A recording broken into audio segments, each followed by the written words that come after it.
Hey boys and girls, so this is the next bit of Alice's Ventures in Wonderland. I hope you are all snuggled down nicely because it's now bedtime now.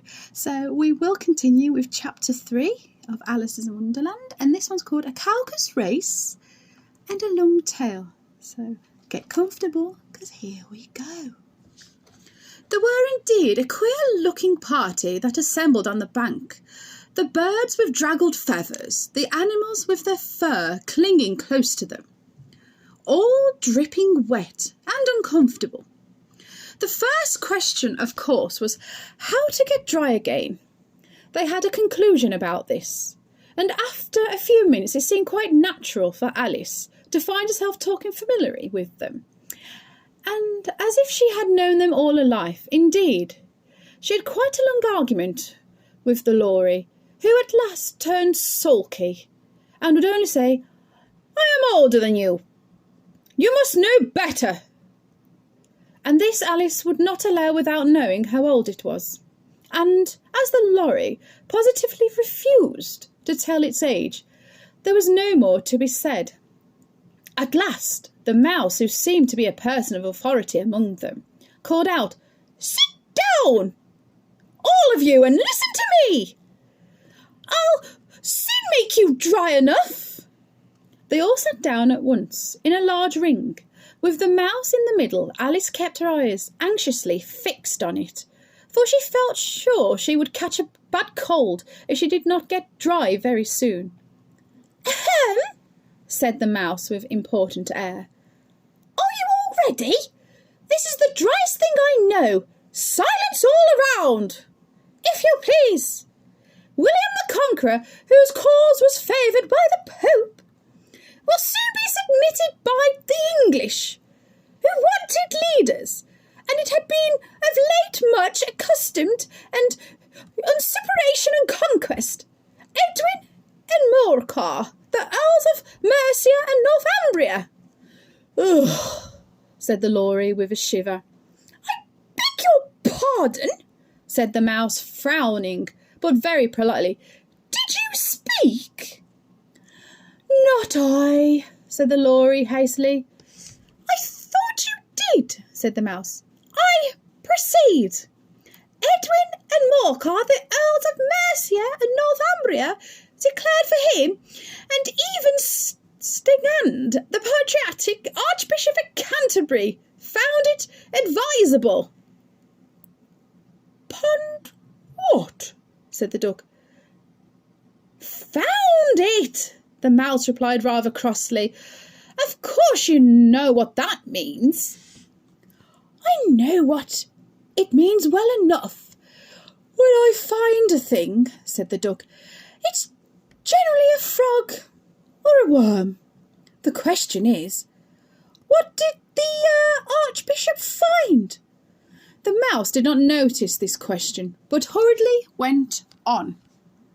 "Found it advisable to go with Edgar Atheling to meet William and offer him the crown. William's conduct at first was moderate, but insolence of his Normans.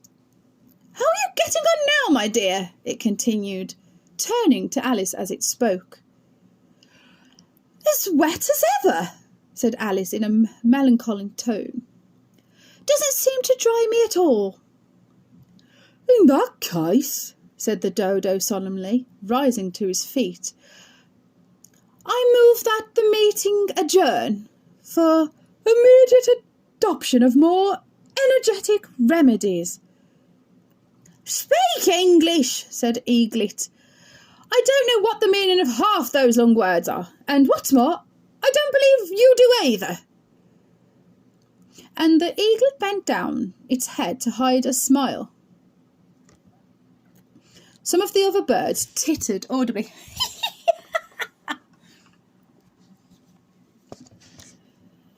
"What I was going to say," said the Dodo in an offended tone, "was that the best thing to get us dry would be a caucus race."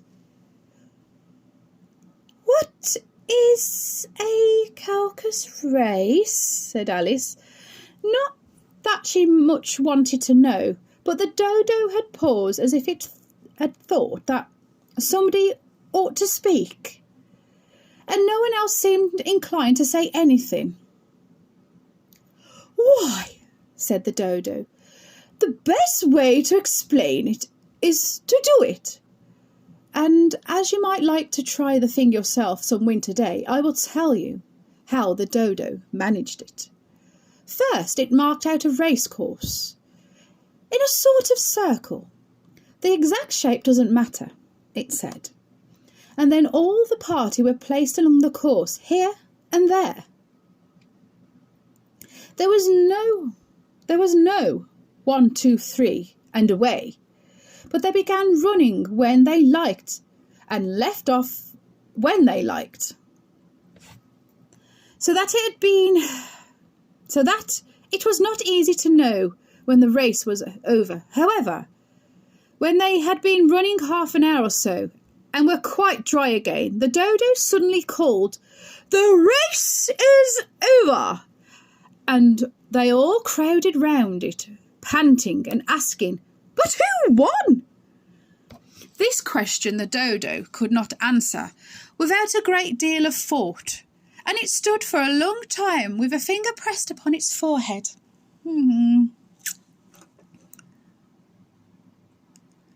Lost my place. Oh, the position in which you usually see Shakespeare doing the pictures of him, while the rest waited in silence. At last the dodo said, 'Everybody has won, and all must have prizes.' 'But who is to give out the prizes?' quite a chorus of voices asked. 'Why, she, of course,' said the dodo, pointing to Alice with one finger. And the whole party at once crowded around her, calling out in a confused way, 'Prizes! Prizes!' Alice had no idea what to do, and in despair she had put her hand in her pocket and pulled out a box of comfits. Luckily, the salt water had not got into it, and handed them around as prizes. There was exactly one apiece allowed, all around. They all crowded round it, panting and asking, 'But who has won?'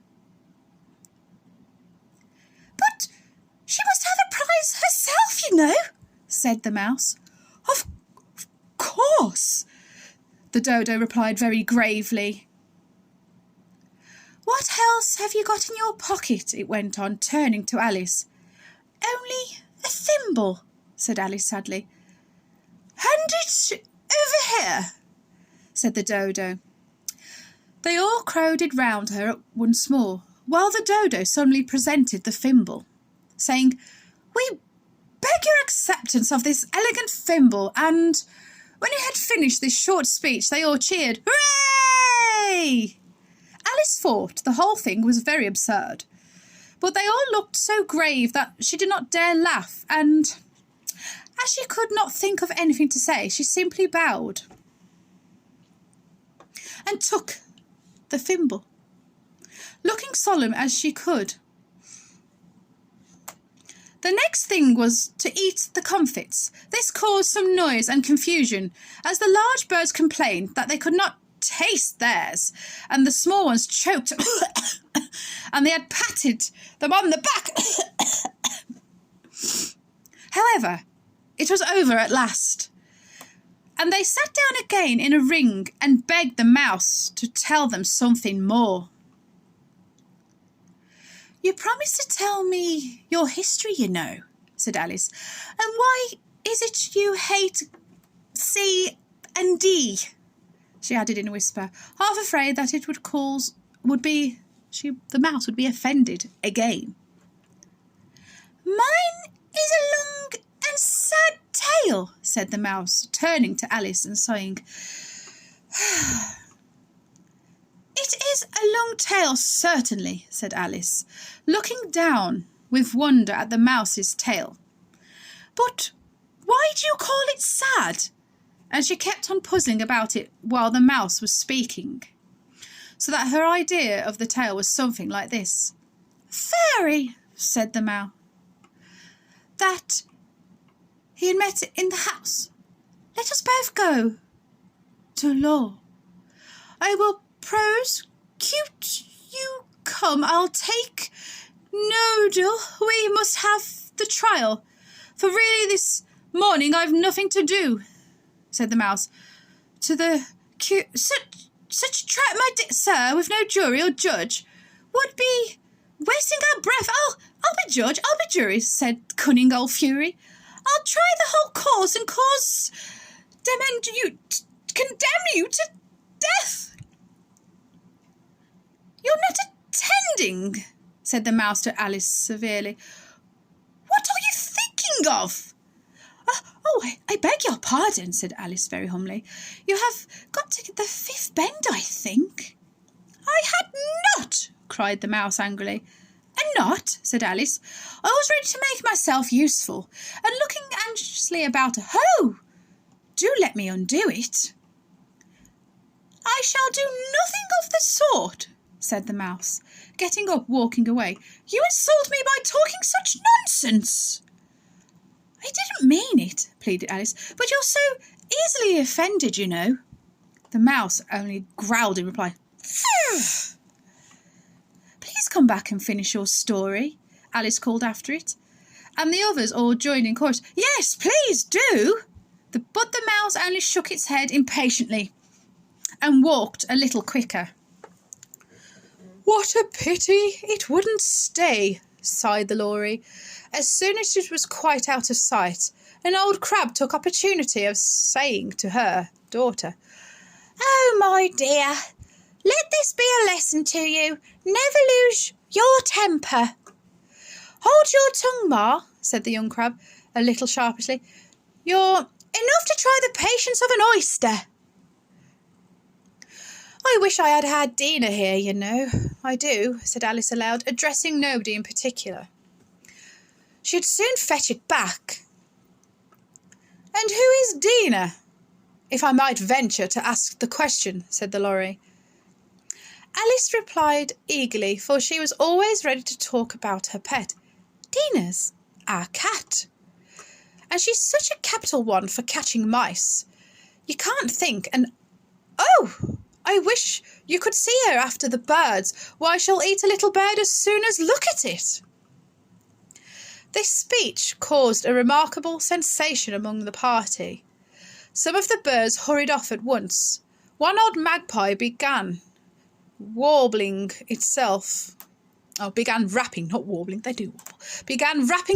very carefully, remarking, I really must be getting home. The night air doesn't suit my throat." And a canary called out in a trembling voice to the children, Come away, my dears. It's high time we're all in bed." On various pretexts they all moved off, and Alice was soon left alone. "Oh, I wish I hadn't mentioned Dina," she said to herself in melancholy tone. "No one seems to like her down here, and I'm sure she's the best cat in the world. Oh, my dear Dana, I wonder if I shall ever see you any more." And here poor Alice began to cry, for she felt very lonely and low-spirited. In a little while, however, she again heard a little pattering of footsteps in the distance, and she looked up eagerly, half hoping that the mouse had changed his mind and was coming back to finish his story. Well, that's it for tonight, boys and girls, but please join me again tomorrow for the next chapter. Good night all. Night night. God bless.